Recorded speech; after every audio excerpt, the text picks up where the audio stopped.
kikola ky'amaanyi nnyo nnyini ddala okubanga weekuumidde ku Fifi J Danice akambanirizaako olunaku olwaleero. Olunaku olwaleero Yidi. Bannaffe abaisiraamu bakitegerera ddala bulungi. Assalamu alaikum ate era Yidi Mubaraka bannaffe abaisiraamu. Mwebale kusiiba, mwebale kubeera bampisa naggonjebwa okutuusa ku lunaku luno olwaleero. Era nsaba mubeerezeemu bwe mutyo. Ate bannaffe abatali baisiraamu Mukama yeebazibwe. Mu ddakiika eno yennyini nziza okuba nga mbaweereza ate ng'omuweereza wammwe si mulala yenze Fifi J Danice Anka. Weewaawo gwe nkuleetedde si mulala ye mwana muwala amanyiddwa nga Lydia Jasmine era abangi tumumanyi Black Beauty, muwala mulungi, alabika bulungi, yakula bulungi, figa nnungi era nga ono ye Nicki Minaj waffe tayagala kumanya ebiseera ebisinga. Kyemwagalako kiri kimu, she always minds her business. Weewaawo kyenziza okwogerako olunaku olwaleero singa tuba tujjukiramuko katono emabega omwami amanyiddwa nga Ibrahim Mukasa era ng'ono blogger ebiseera ebisinga abali ku YouTube mumutegeera ddala bulungi. Weewaawo ne ku Facebook azze ng'abeerako ku mikutu egy'enjawulo agezaako okwogera ku ba celebrities wamu n'okubakolako n'okubaggyako interviews ez'enjawulo.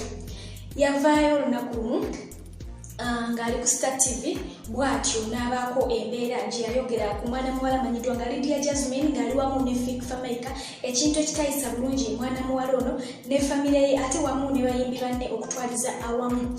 Yamwogerako mu ngeri etasaana ey'okuweebula etaweesa kitiibwa ate nga ne Lydia Jasmine nga ye omuntu alina obuyinza oba olukusa olukola kikyayagala ye nga ye oba kitegeera. So weewaawo ekyo tekyamukola bulungi Ibrahim Mukasa kye yakola okubanga abatyoboola era bwe batyo ne bamusaba aveeyo abeere nga yeetonda.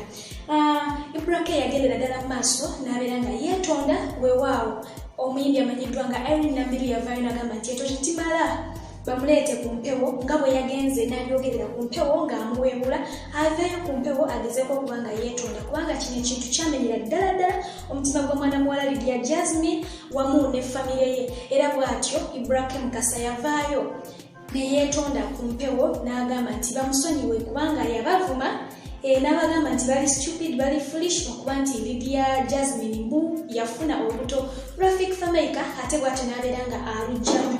So n'avaayo n'abakalabula ye mu ngeri emu gye yalowooza nti oba kyakola kyekituufu.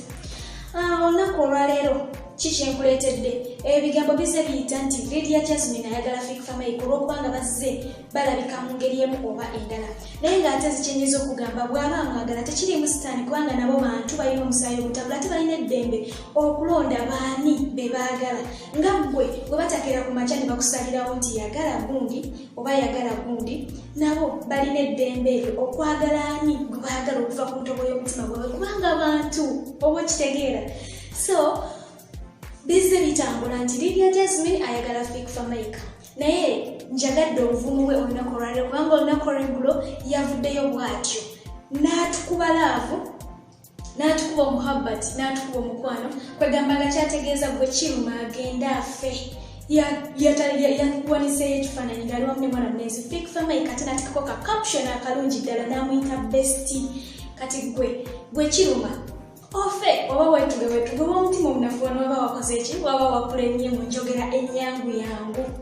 So ebyo byebimu ku podium mu bufunze ebyogenda mu maaso ebyogerwa tebimulya kyagezaako kubanga akulaga wabula ye agenda mu maaso na bulamu bwe. Kyenali yagadde okuba nga nkugamba nti tugezeeko nnyo okuba nga tumayindinga bizinensi zaffe. Abantu bano wadde bayimbi tugenda ne tubayingirira nnyo ne tubamalako emirembe ne tubanga abagamba nti bo si bantu.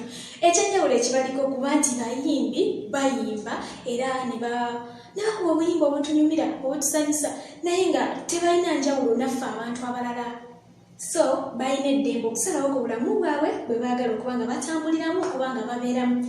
Lwaki tonzikiriza ne mba nga nkuleka ngamba mwana muwala Jasmine nti weebale kuba na buvumu n'amaanyi nakwongera kulumya abo abawulira nti kibaluma gwe okuba nga weeyagala ne Fik Fameka. Mubeere bulungi, temwerabira okuba nga musubscribinga, mbaagala nnyo, mweraba.